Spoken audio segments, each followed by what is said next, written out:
Going to explain different types of lifts and their workings. So watch the video till the end and subscribe the channel if you are watching this for first time. So broadly, there are two different types of lifts. One is hydraulic and another is traction.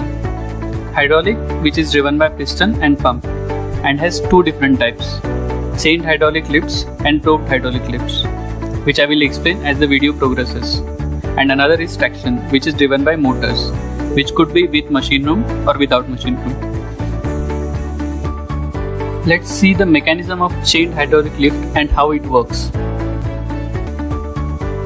These type of lifts are used for high capacity, and their major applications are for mid-rise buildings like commercial and residential complexes. Here you could see the lift is going down. Now we will see step by step how the mechanism works.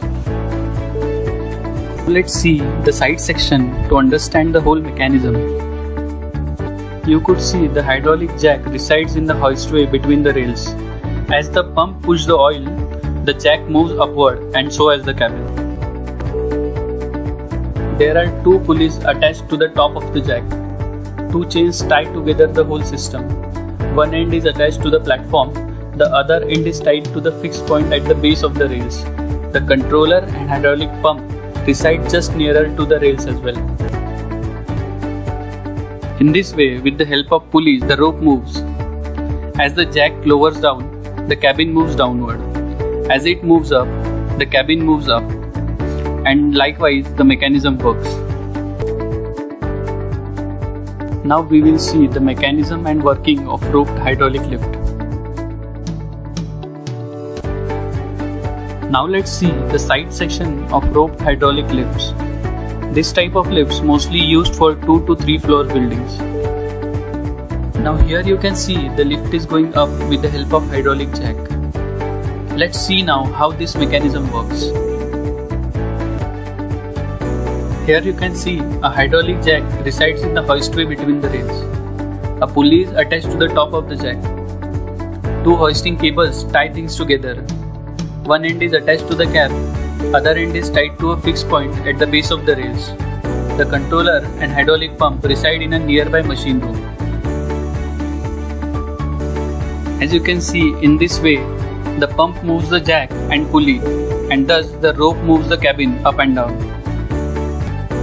This is how it works. Now let's see the application or uses of hydraulic lift. The hydraulic lifts are useful for mid-rise buildings from G+6, G+7. They could be widely used for villas, bungalows, independent houses. They have a height limit of 21 meters, above which it is not recommendable. There is a need of separate machine room for pump and controller. Due to these limitations, hydraulic is less used as compared to traction lifts. After this, let's see the mechanism and working of traction lift. Traction elevators or lifts are very common. You could see them in most of the buildings. It operates on a motor, counterweight and rope. An electric permanent magnet motor is used to move the rope to lift and lower the elevator car. Let's see the side section of it. You could see counterweights are used to offset the weight of the cab and load, allowing the system to work more efficiently. There is a motor at the top of the rail system. The ropes are attached to the motor through an axle.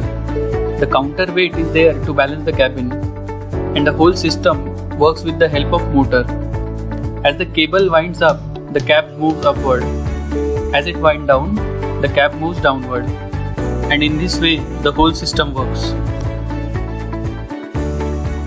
So finally, talking about the applications or uses of traction lift. Traction lifts are usable for almost all the buildings, may it be low-rise or high-rise.